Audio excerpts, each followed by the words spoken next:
We are combining our mom series today with some fitness because our next guest, she figured out the ladder after she had her second child. For 20 years, Erin Washington struggled with eating disorders and self-love, but today she has found balance and she's sharing what she's learned with us. Erin, we always hear people talking about getting some sort of balance in their life. I think it's one of the hardest things to do, though. You have a long history with this, starting off kind of with that building of confidence, which you didn't always have. Is that right? Didn't have it till about 37 after having two kids. When I was in my 20s and growing up, I was always just worried about my body. I had such a poor body image. I suffered from depression, bulimia, anorexia. Nothing was ever good enough. I'm a firstborn perfectionist, and I didn't enjoy my life. When I found this lifestyle of balance at 37, I started enjoying my life and working out less, not restricting and kind of obsessing about weight loss. And it was kind of like my body just kind of leveled out. I'm enjoying my life more and I weigh less. Imagine how that happens. I can't think, though, after two kids, it's kind of like, isn't that the time when we go the opposite way, right? Is that what people have always said to you? Yes, and that is my mission with Squats and Margaritas. You matter too. As a mom, you want to be the best.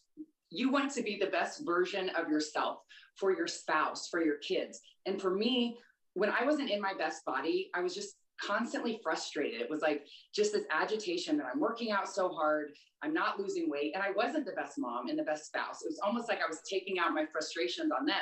As soon as I found this lifestyle of balance, I became a better mom because I'm not frustrated anymore. Once you fix the thing that's you're struggling with, or that your frustration, which for me was my body, not much gets you down anymore. I'm not short-tempered with my kids. I'm a better mom because I put more effort into myself. And it's very hard for moms, to take that time. You have the mom guilt. I shouldn't be at the gym. I should be home with my kids. If you have to, set an alarm, get it done. And then you don't have that workout looming over you anymore, and you can be locked in with your kids. And I say a better mom for focusing on yourself. Was there something that clicked? Like, did you have a low moment and you were like, all right, I gotta do something about this? Or was it like gradual? The turning point, there was definitely a turning point moment. I spent my 20s restricting my calories and in the gym 7 days a week. And there was a trainer right after I had with my daughter, my first child, he was like, you're so frustrated. You're here every day. And I was like, yeah, I'm frustrated because I barely eat and I work out every day and I can't lose weight. And he's like, well, yeah, you're not eating enough. And for someone that had a history of eating disorders, being told to eat more to lose weight, I was like, oh, no way. Absolutely not. Because I feel like, Ellen, women are taught calories in versus calories out. Yeah. You eat salads, you do cardio, and you'll lose weight. And that failed me. So the turning point was that trainer saying, eat more.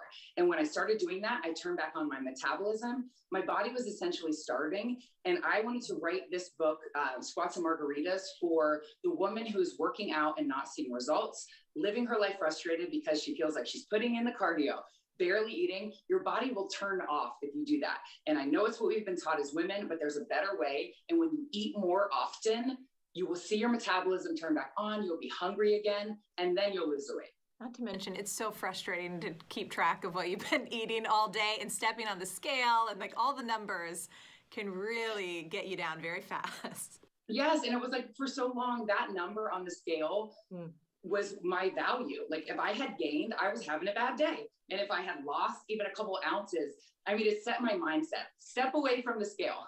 The thing too, there's another component to like eating. It's not just eating more. I started lifting. And when women start like lifting, like a lot heavier, when I was doing like 5s and 10s, just trying to tone, I had no muscle tone.